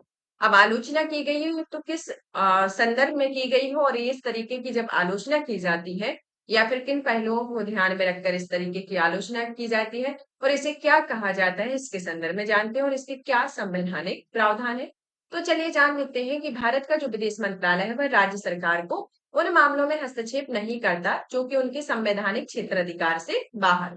मतलब कि विदेश मंत्रालय का मतलब कि एक सिनेरियो रहता है कि उसमें राज्य सरकार के किस ऐसे मामले नहीं है जहां पर उनका संवैधानिक अधिकार जैसे प्रावधान है उसमें कोई हस्तक्षेप नहीं करता। लेकिन कुछ मामले ऐसे होते हैं जिनमें राज्य द्वारा संघ सूची के विषयों पर क्षेत्राधिकार का प्रयोग करने जैसा होता है। जैसा कि आपके अनुसूची 8 के अंतर्गत दिया गया है कि आपकी संघ सूची, राज्य सूची और समवर्ती सूची आती है। तो ये जो प्रमुख सूचियां आती हैं, जो आपकी 7वीं अनुसूची है, 7वीं अनुसूची के अंतर्गत ये आपकी 3 अनुसूचियां आती हैं, जिसमें कुछ विषय जो होते हैं जैसे कि संघ सूची मतलब कि केंद्र इस पर कानून बनाएगा, केंद्र उस पर नियंत्रण रखेगा। कुछ राज्य सूची होती है, राज्य सूची के अंतर्गत राज्य अपना कानून बनाएगा, राज्य उसको नियंत्रित करेगा और राज्य उसी तरीके से रूल्स एंड रेगुलेशन फॉलो करेगा। फिर आती है आपकी अवशिष्ट विषय है समवर्ती सूची। तो इस अनुसूचियों में क्या होता है कि कुछ परिस्थितियों में राज्य के जो हस्तक्षेप वाले काम जो होते हैं उसमें केंद्र का हस्तक्षेप रहता है, मतलब कि उसके अपने क्षेत्राधिकार को बढ़ा देता है। तो इन्हीं संदर्भों को ही बात की जा रही है, उसी को ध्यान में रखकर विदेश मंत्रालय के द्वारा इसके क्षेत्राधिकार का प्रयोग किया गया है। तो आपका ये इंपोर्टेंट हो जाता है कि इस क्षेत्राधिकार का प्रयोग किया गया है तो उसके पीछे क्या रीजन है और किस संवैधानिक प्रावधान के अंतर्गत ये ऐसा करता है। तो ये अभी विदेश मंत्रालय के द्वारा किया गया है कि राज्य सरकारों के हस्तक्षेप नहीं करते हैं, लेकिन खासतौर पर जब आपकी संघ सूची के कोई विदेशी मामले इस तरीके की सिचुएशन पैदा करे तो उस टाइम पर विदेश मंत्रालय यानी कि केंद्रीय मंत्रालय इसमें हस्तक्षेप कर सकते हैं। इसमें आता है कि जो भारत की 7वीं अनुसूची है, जिसकी प्रविष्टि 13 में, मतलब कि हमने आपको भी बताया कि आपकी 7वीं अनुसूची के अंतर्गत 7वीं अनुसूची, संघ सूची, राज्य सूची, संवर्ती सूची आती है। तो ये सूचियां है। अब उसमें ये आता है कि कई बार क्या होता है कि आपकी प्रविष्टि से रिलेटेड क्वेश्चन पूछे लिया जाता है कि उसका क्या सीक्वेंस है, कि किस सीक्वेंस के अंतर्गत क्या उल्लेख दिया गया है कि इसमें ये प्रावधान किया गया। क्योंकि ऐसे बहुत रेयर ही केस होते हैं, बहुत कम स्थिति देखने को मिलती है। तो ये अभी हाल फिलहाल में हुई, तो ये आपका इम्पोर्टेंट हो जाता है। तो आपको याद रखना है कि ये 7वीं अनुसूची की सूची फर्स्ट की प्रविष्टि 10 के अंतर्गत इसमें उल्लेख किया गया है कि विदेश मामलों और ऐसे किसी भी मामले जो भारत संघ की किसी अन्य देश के साथ संबंध से जुड़े हो और उन पर संघ सरकार का विशेष अधिकार होगा। तो ये किसी विदेश मामले में जहां पर संघ सरकार का विशेष अधिकार हो, उनके मामले में ये प्रावधान आते हैं, जिसके अंतर्गत केंद्र के द्वारा राज्यों में एक क्षेत्र अधिकार का प्रयोग किया गया है। केरल राज्य सरकार में यह कदम भारत की विदेश नीति के परिदृश्य की पहलू को और ध्यान आकर्षित करता है, जिसमें यह पहलू अंतर्राष्ट्रीय संबंधों की दिशा देने में उपराष्ट्रीय संस्थानों की भूमिका होती है। इसे पैरा डिप्लोमेसी कहा जाता है। तो ये जो पैरा डिप्लोमेसी का कॉन्सेप्ट है, कहाँ से उत्पन्न हुआ है? ये वहां इस तरीके से आया हुआ है कि जब अंतर्राष्ट्रीय संबंधों को दिशा देने में जब उपराष्ट्रीय संस्थानों की जो भूमिका होती है, वह मतलब कि भारत की विदेश नीति के परिदृश्य के लिए एक पहलू को आकर्षित कर रही है, तो वह एक पैरा डिप्लोमेसी के संदर्भ में से देखा जाता है। संवैधानिक प्रावधान में देखा जाए तो 7वीं अनुसूची में विदेश मामले, जो कि सभी विषय जिनके द्वारा संघ की किसी विदेश नीति से संबंध होता है, वह संघ सूची में है। अनुच्छेद 253 में संसद को किसी अन्य देश के साथ संबंधों के लिए संधियों और किसी अंतर्राष्ट्रीय कन्वेंशन के लिए किए गए निर्णयों को लागू करने के लिए कोई कानून बनाने का अधिकार होता है। अनुच्छेद 293, जिसमें राज्य सरकारें भारत के बाहर से ऋण नहीं ले सकती, क्योंकि राज्यों की उधार लेने की शक्ति विशेष रूप से भारतीय राज्य क्षेत्र के भीतर तक सीमित होती है। तो इस तरीके से ये 7वीं अनुसूची अनुच्छेद 253 और अनुच्छेद 293 के अंतर्गत इसमें कुछ संवैधानिक प्रावधान दिए गए। अब जान लेते हैं कि हमने पैरा डिप्लोमेसी को तो समझ लिया कि आखिर होती क्या है, इसके कॉन्सेप्ट को समझा कि इस कॉन्सेप्ट के थ्रू ए वाला वर्ड निकला हुआ है। अब इसके बारे में, इसके इंपोर्टेंस को जान लेते हैं कि ये कहाँ कहाँ पर इस नीति को फॉलो किया जाता है, मतलब कि ये नीति कहाँ कहाँ पर अप्लाई होती है। ये पैरा डिप्लोमेसी जो है वह उपराष्ट्रीय सरकारों यानी राज्य सरकारों की विदेश नीति क्षमता के अधिकार से संबंधित होती है। इसमें राज्य कूटनीति, महाद्वीपीय कूटनीति, क्षेत्रीय कूटनीति और उपराष्ट्रीय कूटनीति के नाम से भी जाना जाता है। तो इसमें आपके इस तरीके से क्वेश्चन ना पूछ के आपके इस तरीके से भी पूछ सकते हैं कि राज्य कूटनीति का संबंध किससे है, और आपको कई सारे ऑप्शन दे दिए जाए। तो आपको याद रखना है कि पैरा डिप्लोमेसी एक तरीके से राज्य कूटनीति, महाद्वीपीय कूटनीति, क्षेत्रीय कूटनीति और उपराष्ट्रीय कूटनीति के नाम से इसे जाना जाता है। पैरा डिप्लोमेसी उन उपराष्ट्रीय और संघीय इकाइयों के विदेशिक संबंधों के लिए एक अवसर प्रदान करती है, जो अपने हितों को बढ़ावा देने के लिए अंतर्राष्ट्रीय गतिविधियों में शामिल हो सकते हैं, और ये पारंपरिक राजनयिक संबंधों से भिन्न होते हैं। और ये संबंध जो है एक तरीके से राज्यों के विशेष अधिकार के क्षेत्र में आते हैं, जिन्हें केंद्रीय या संघीय सरकारों द्वारा संचालित किया जाता है। भारत के विदेश मंत्रालय ने 2014 में राज्य प्रभाग नामक एक नए विभाग की स्थापना भी की थी, जिसका उद्देश्य राज्यों और केंद्र शासित प्रदेशों के साथ समन्वय करना है, ताकि राज्यों के निर्यात और यहाँ के पर्यटन को बढ़ावा देने और अधिक विदेश निवेश और विशेषज्ञता को आकर्षित करने के लिए प्रयासों की मदद की जाती है।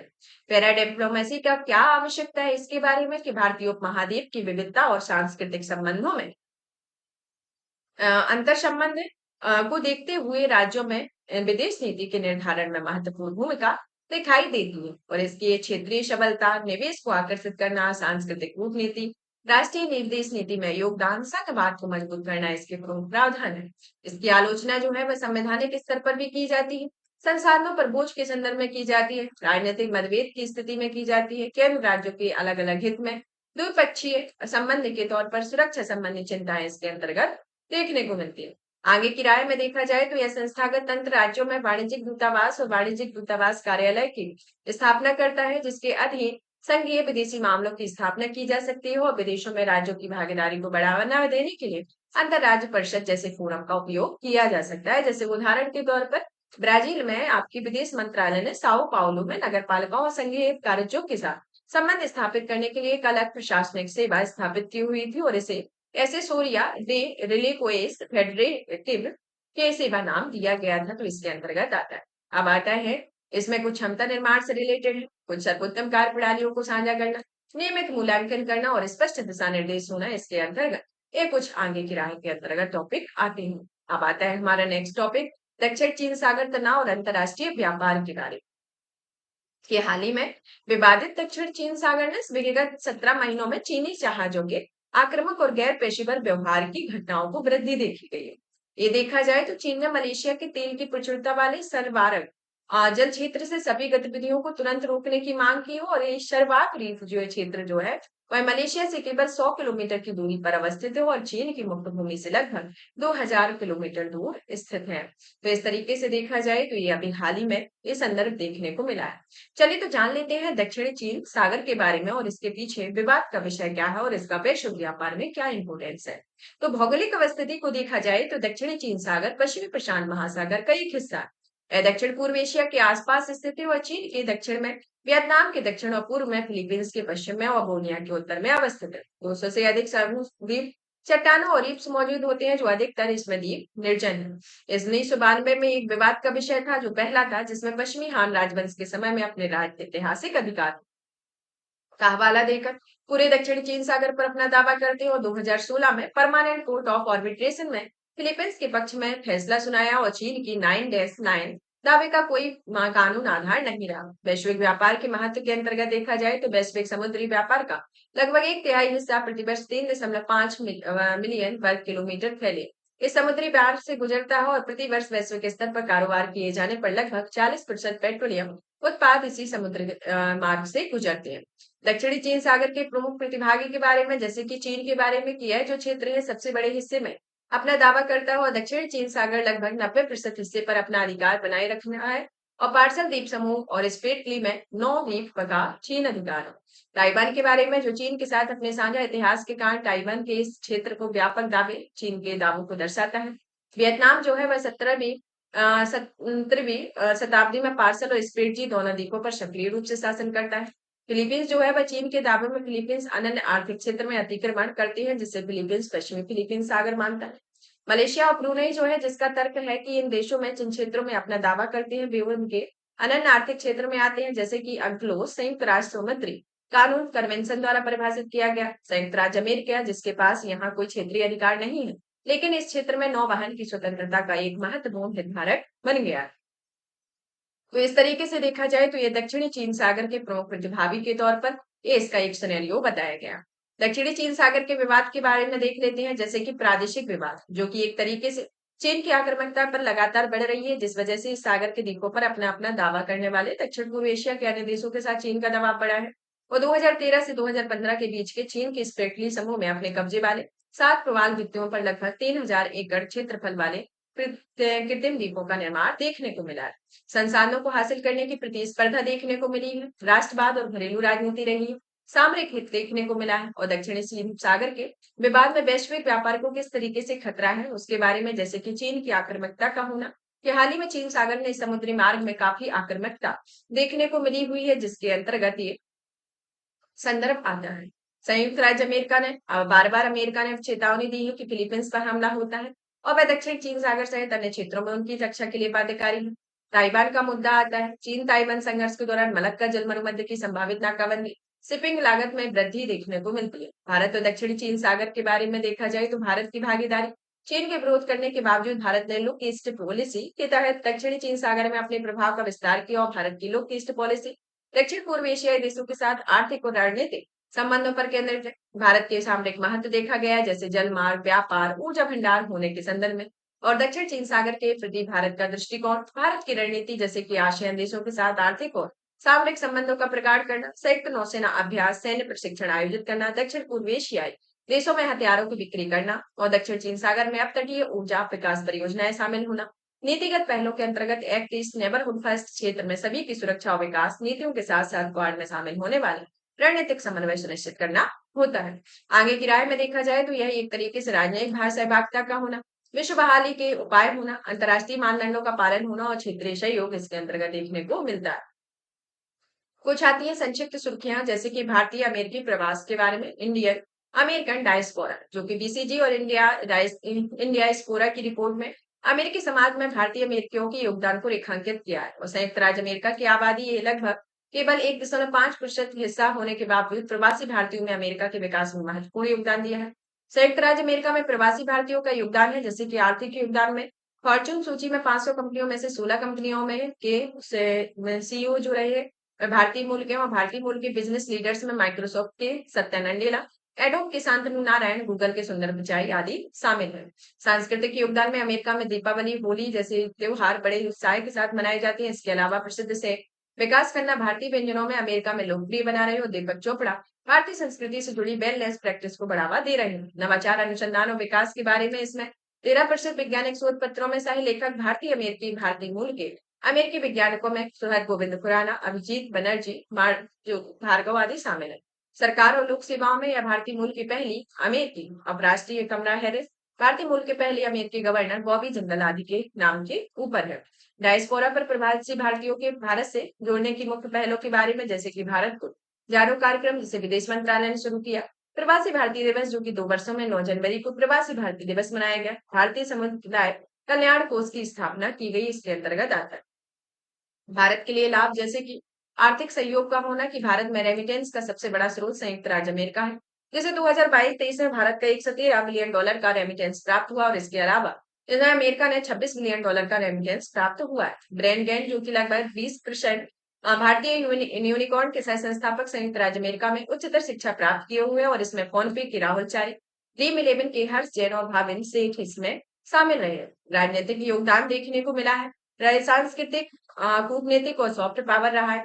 भारत अमेरिका का वैज्ञानिक सहयोग इसके अंतर्गत देखने को मिला है।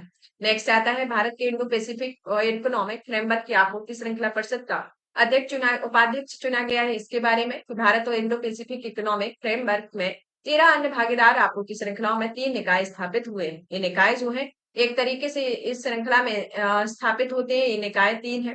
पहला तो आता है आपूर्ति श्रृंखला परिषद, जिसमें राष्ट्रीय सुरक्षा, लोक स्वास्थ्य आदि के लिए सबसे महत्वपूर्ण क्षेत्र को वस्तुओं हेतु आपूर्ति श्रृंखलाओं को मजबूत करने के लिए लक्षित एवं कार्यवाही उन्मुख गतिविधियों को बढ़ावा देना। भारत में इसी परिषद को उपाध्यक्ष चुना गया। क्राइसिस रिस्पॉन्स नेटवर्क जो कि तत्कालीन या संभावित व्यवधानों के निपटने के लिए सामूहिक आपातकालीन कार्रवाई हेतु एक प्लेटफॉर्म प्रदान करता है। श्रम अधिकार सलाहकार बोर्ड जो कि सभी क्षेत्रीय आपूर्ति श्रृंखलाओं के श्रम अधिकारों कार्यबल के विकास को मजबूत करने के लिए श्रम को नियोक्ताओं सरकारों पर एक मंच लाएगा। आपूर्ति श्रृंखला लचीलेपन के बारे में देखा जाए तो यही एक तरीके से ऐसा नेटवर्क होता है जो बाधाओं से निपटने और इन बाधाओं की वजह से राजस्व लागत और ग्राहकों को पड़ने वाले प्रभावों को कम करने की क्षमता होती है। यह एक तरीके से कच्चे माल और उत्पादों की असेंबली से लेकर उपभोक्ताओं के उत्पादों की बिक्री तक आपस में जुड़ी हुई व्यवस्था होती है।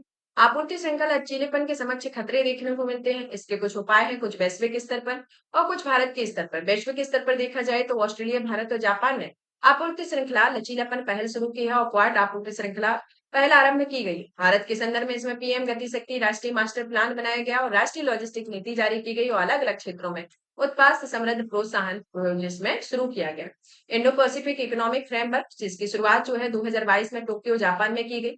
सदस्य में Australia, Brunei, Fiji, Bharat, Indonesia, Japan, Korea, गणराज्य, Malaysia, New Zealand, Philippines, Singapore, Thailand, Vietnam और संयुक्त राज्य अमेरिका है, जिसका उद्देश्य हिंद प्रशांत क्षेत्र में विकास, शांति, समृद्धि को बढ़ावा देने के लिए साझेदारी देशों के बीच आर्थिक संबंधों को मजबूत करना। आईपीईएफ की 4 संबंध है, जिसमें व्यापार स्तंभ 1, आपूर्ति श्रृंखला स्तंभ 2, क्लीन इकोनॉमी स्तंभ 3 और फेयर इकोनॉमी स्तंभ 4 है। भारत के आईपीईएफ के स्तंभ में सेकंड और फोर्थ में शामिल है, जिसमें स्तंभ फर्स्ट जो है पर्यवेक्षक के रूप में इसमें शामिल है, जिसके अंतर्गत आता है। अब आता है सेंट मार्टिन आइलैंड के बारे में, जिसमें कुछ रिपोर्ट्स दावा करती हैं कि संयुक्त राज्य अमेरिका ने बांग्लादेश के सेंट मार्टिन आइलैंड में सैन्य अड्डा स्थापित करना चाहता है। सेंट मार्टिन आइलैंड एक तरीके से देखा जाए या छोटे आकार का प्रवाल द्वीप है, जहां पर बंगाल की खाड़ी के उत्तर पूर्वी भाग में स्थित है। इसे नारिकेल जिंजरा या नारियल द्वीप या दारूचीनी द्वीप या दालचीनी द्वीप के नाम से जाना जाता है। तो ये पॉइंट आपका इंपॉर्टेंट हो जाता है, जैसे कि आपसे क्वेश्चन पूछ लिया जाए कि नारिकेल जिंजीरा या नारियल द्वीप क्या है या दारूचीनी द्वीप क्या है, तो आपको याद रखना है कि सेंट मार्टिन आइलैंड के नाम ही नारिकेल जिंजीरा या नारियल द्वीप या दारूचीनी द्वीप है, जो कि आपका दालचीनी द्वीप आदि के भी इसे कहा जाता है, जो एक प्रवाल द्वीप है यानी कि कोरल आइलैंड हो, जो बंगाल की खाड़ी के उत्तर पूर्वी भाग में स्थित है। यह द्वीप जो है टेकनाफ प्रायद्वीप है का विस्तार है, जो बाद में प्रायद्वीप के एक हिस्से में जलमग्न होने के कारण यह द्वीप अलग हो गया और 1974 के तहत म्यांमार में इस द्वीप पर बांग्लादेश की संप्रभुता को स्वीकार कर लिया। राजनीतिक महत्व देखने को मिलता है, जो कि बांग्लादेश और म्यांमार के पास स्थित है और यहाँ से चीन की गतिविधियों पर नजर रखी जाती है। अब आता है कुर्स क्षेत्र के बारे में, जो कि रूस ने इस क्षेत्र को आपातकाल की घोषणा की है। यह जो क्षेत्र है, इस क्षेत्र की अवस्थिति को जानने दें, क्योंकि ये अगर चर्चा में रहा है तो इसकी अवस्थिति से रिलेटेड आपके क्वेश्चन आएंगे। तो ये आपका कुर्स क्षेत्र है, जो एक तरीके से देखा जाए तो पूर्वी यूरोपीय मैदान के मध्य भाग में स्थित है। इसकी सीमा जो है वह यूक्रेन से लगती है और यहाँ पर नीपर यानी कि सीम और सैल नदियों और डॉन नदियों के बेसन इस क्षेत्र में स्थित है और यहाँ मुख्य रूप से चरणोजम प्रकार की मिट्टी पाई जाती है, जिसमें लोह एक्स फास्फोराइट पीट्स और निर्माण की सामग्री के संभावित भंडार इसके अंतर्गत मौजूद होते हैं। तो ये कुछ क्षेत्र के बारे में आता है। इसमें एक शुद्धि पत्र दिया गया है कि आपका जुलाई 2024 का जो आर्टिकल 2.6 है, उसमें देखा गया है कि आपकी कर्क रेखा ऑस्ट्रेलिया से होकर गुजरती है, लेकिन इसमें मकर रेखा जो है वह ऑस्ट्रेलिया से होकर गुजरती है। तो आपको ये छोटी सी जो मतलब चीज है, इसको याद रखना है। अब यहाँ पर आपका ये टॉपिक फिनिश होता है। अब नेक्स्ट क्लास में आपके नेक्स्ट टॉपिक को कंप्लीट किया जाएगा। तब तक आप इस सेशन को ज्यादा से ज्यादा शेयर करें, वीडियो को लाइक करें, चैनल को सब्सक्राइब करें। धन्यवाद। और पीडीएफ प्राप्त करने के लिए आप हमारे Telegram channel UPSC PSC with Diksha को ज्वाइन करें, जहां पर इसकी भी पीडीएफ मिलेगी। साथ ही साथ हमारे द्वारा जो भी कोर्सेज कंप्लीट कराए जाते हैं, उनकी पीडीएफ आपको वहां पर अवेलेबल होगी। धन्यवाद।